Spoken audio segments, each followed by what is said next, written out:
Hello everyone, कैसे हो आप सभी लोग। आशा करता हूँ सभी ठीक होंगे। दोस्तों, आज सीयूईटी इंग्लिश के लिए वर्बल एबिलिटी सेक्शन में एक नई वीडियो मैं आप लोगों के लिए लेके आ रहा हूँ। तो आज पूरा टॉपिक अच्छे तरीके से कंप्लीट करेंगे और आशा करता हूँ कि पहले की सारी वीडियोस आप लोगों ने देखी होंगी। अगर नहीं देखी है तो नीचे डिस्क्रिप्शन बॉक्स में प्लेलिस्ट का लिंक अवेलेबल है। शुरू से सारी की सारी क्लासेस देखनी है, शुरू से सारी वीडियोस देखनी है, ताकि अच्छे से सीयूईटी इंग्लिश की प्रिपरेशन आप लोगों की हो पाए।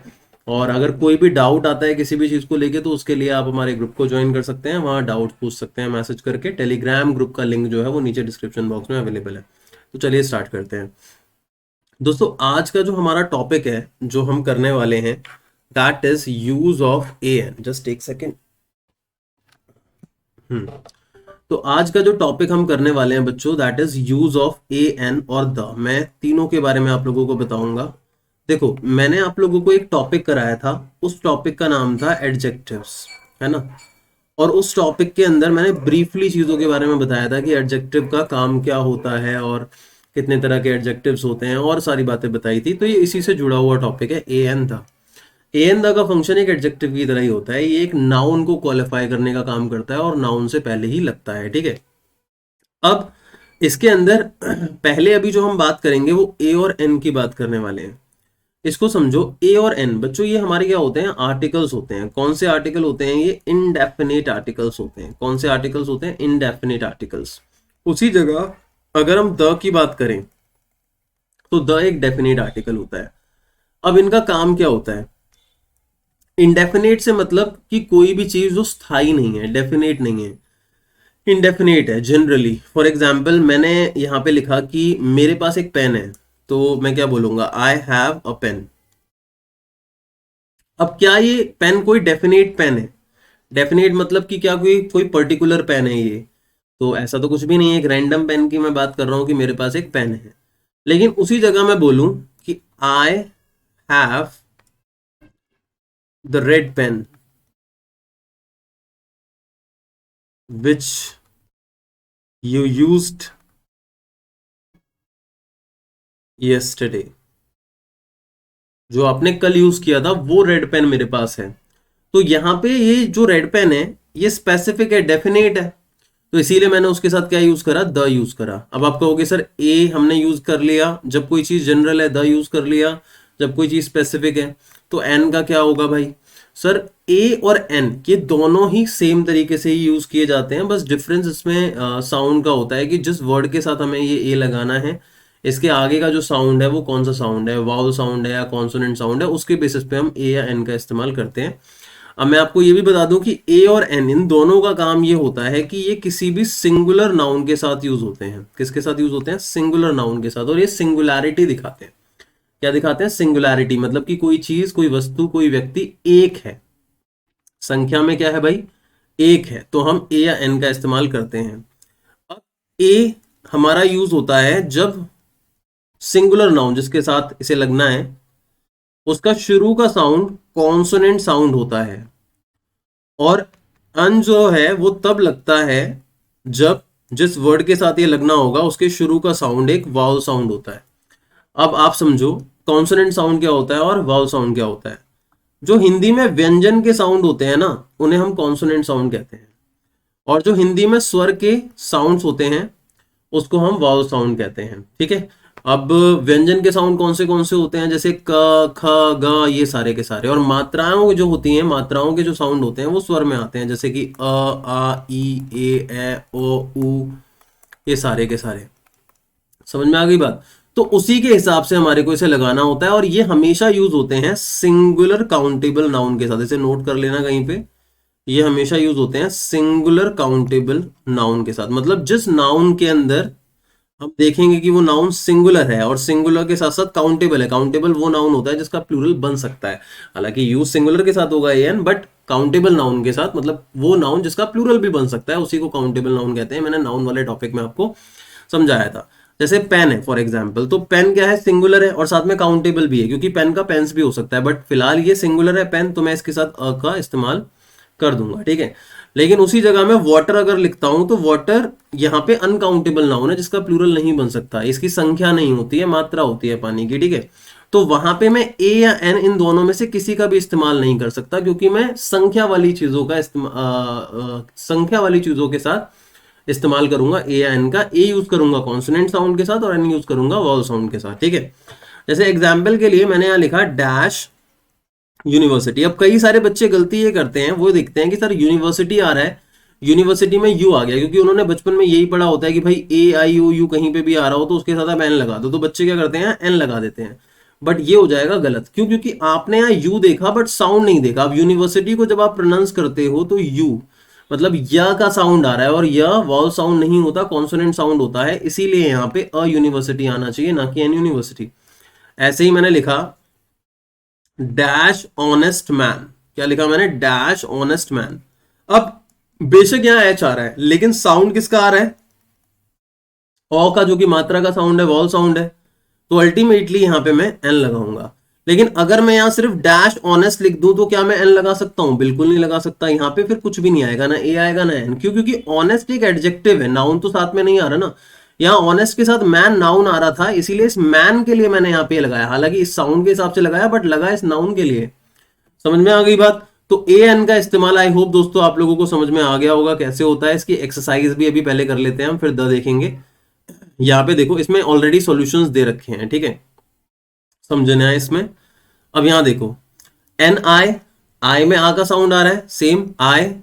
अब अ वेरी गुड वे, अब वे सिंगुलर है, देखो नाउन है, सिंगुलर है, और व का साउंड आ रहा है जो कि कॉन्सोनेंट साउंड है, इसीलिए अच्छा इसकी साउंड से भी नहीं देखेंगे, मेन इसके साउंड से देखेंगे। व का साउंड आ रहा है तो ए लग गया।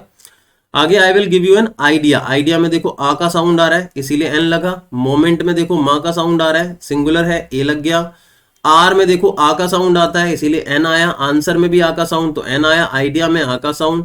गुड में ग का साउंड, कॉन्सोनेंट साउंड तो ए आया, है ना, सारे सिंगुलर होंगे। अब ऐसे ही पार्ट में प का साउंड आ रहा है इसीलिए अ आया। सॉरी दोस्तों, जस्ट एक सेकेंड, ठीक है। आगे हाउस में ह का साउंड आ रहा है तो यहाँ पे अ आया।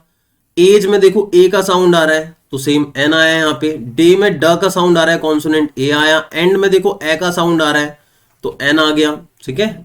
His interview in life was at an end, ठीक है। अब यहाँ पे इंस्टेंट में ई का साउंड आ रहा है, एन आया। बिजनेस में ब का साउंड आ रहा है, ए आया। वर्ड में व का साउंड आ रहा है, ए आया। लॉन्ग टाइम में ल का साउंड आ रहा है, ए आया। Let this matter be for an R, R में आ का साउंड आ रहा है, सेम एन आया। थिंग में थ का साउंड आ रहा है, थिंग थिंग थिंग, ठीक है। मैन में म का साउंड आ रहा है, ए आया, ठीक है। तो इस तरीके से बच्चों ये बहुत आसानी से हो जाएगा, कोई दिक्कत कोई परेशानी नहीं होगी।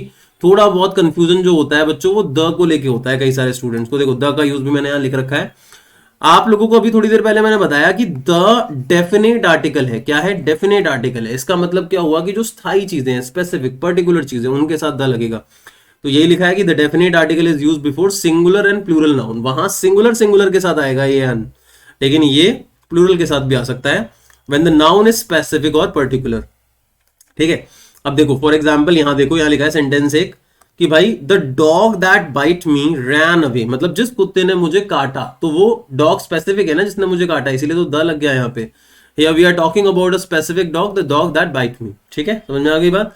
ऐसे I was happy to see the policeman who saved my cat. अब देखो पुलिसमैन यहाँ जनरल नहीं है, क्योंकि उस पुलिसमैन ने मेरे कैट की जो जान है वो बचाई है, तो एक पर्टिकुलर पुलिसमैन ने बचाई होगी ना, किसी रैंडम ऐसे पुलिसमैन की बात नहीं हो रही है, एक स्पेसिफिक पुलिसमैन की बात हो रही है, इसीलिए यहाँ पे द लगा, ठीक है। तो ऐसे कई सारे यहाँ सिचुएशंस दे रखे हैं कि भाई काउंटेबल और नॉन काउंटेबल नाउन्स दोनों के साथ लग जाएगा ये, इसमें कोई दिक्कत नहीं है, स्पेसिफिक होना चाहिए।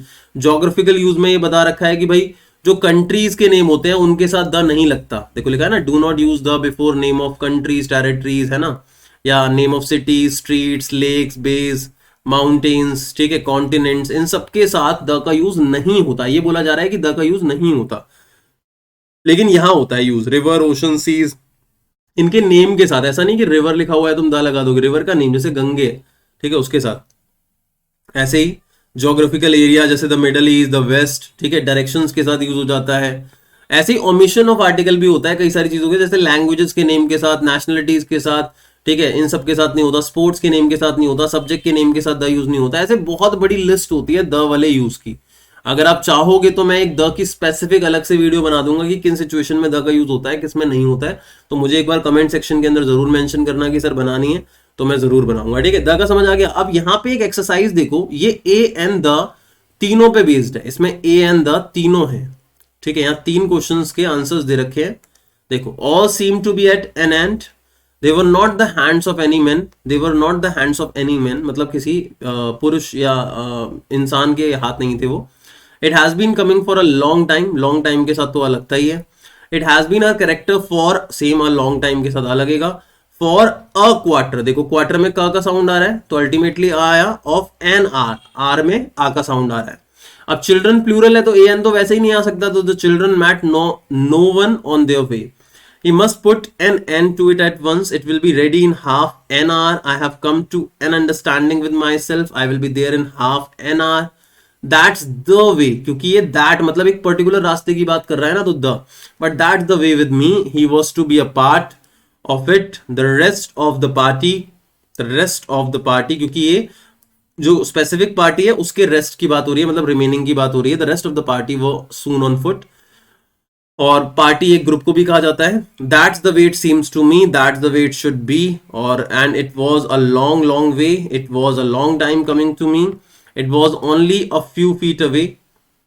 ठीक है, अच्छा यहाँ पे ध्यान से समझो, फ्यू के साथ अ लग जाता है, फ्यू के साथ अ लग जाता है। आप सोचोगे सर फीट तो प्लूरल है, उसके लिए क्यों लग रहा है? उसके लिए लग रहा है, ये एक तरीके का फ्रेजल सिचुएशन है। A few, few a few the few, आपने सुना होगा, मैंने इस पे एक वीडियो भी बनाई थी सेपरेट, अगर आपने नहीं देखी है तो एक बार वीडियो सेक्शन में जाके स्क्रॉल करो नीचे, आपको मिल जाएगी। Few a few the few, few little a little the little, इसके बीच में क्या डिफरेंस होता है? Is interest in life was at the end.